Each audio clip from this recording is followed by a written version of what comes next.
تو یہ بات سمجھنے کی ہے کہ موت ایک جیسی نہیں ہے سب کے لیے.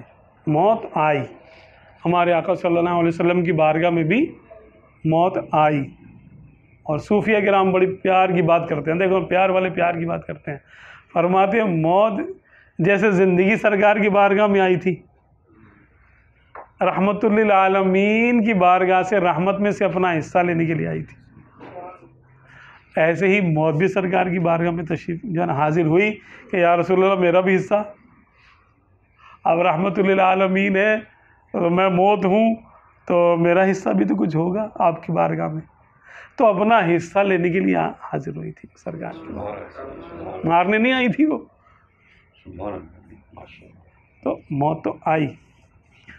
اعلیٰ حضرت نے بڑے پیار کے شعر سے ارشاد فرمایا، پیارے شعر سے فرماتے انبیاء کو بھی اجل آنی ہے.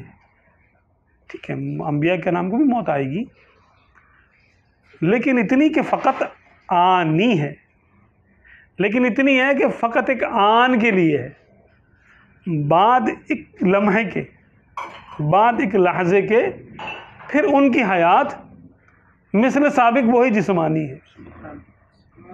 کہ جیسے کہ ان کی زندگی موت کی حاضری سے پہلے تھی، ویسے ہی موت کی حاضری کے بعد بھی ان کی زندگی ویسی ہی جیسے پہلے تھی، کوئی فرق نہیں. بلکہ فرق ہوا تو یہ ہوا کہ پہلے کچھ قیودات تھی، تبلیغ کرنا فرض تھا، اور معاملات کو نبھانا، دنیاوی معاملات، ادھر توجہ ادھر توجہ، جنگیں کرنی ہوتی تھی، دیکھنے ہوتے تھے معاملات باقی لوگوں کے، کوئی آ رہا ہے اس کو سننا بھی ہوتا تھا. معاملات دنیا کے 100 بکھیڑے عام آدمی کو ہوتے ہیں. تو انبیاء کرام کو تو اضافی ذمہ داریاں ہوتی ہیں، تو ان کی ذمہ داریوں کا وقت پورا ہو گیا، اب کوئی ذمہ داری نہیں ان کے اوپر. اب وہ اپنا فرض پورا کر کے اللہ کی بارگاہ میں حاضر ہو گئے، اور اللہ تبارک و تعالیٰ کے جلووں میں بھی ہیں اور امت کے لیے دعائیں بھی کرتے ہیں.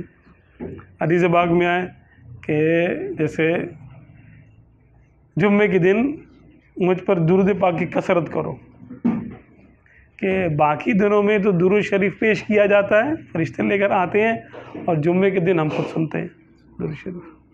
کسی جگہ ہے کہ اہل محبت کا درود شریف ہم خود سنتے ہیں، چاہے جب بھی پڑھے، جہاں سے پڑھے، اہل محبت کا درود خود سنتے ہیں.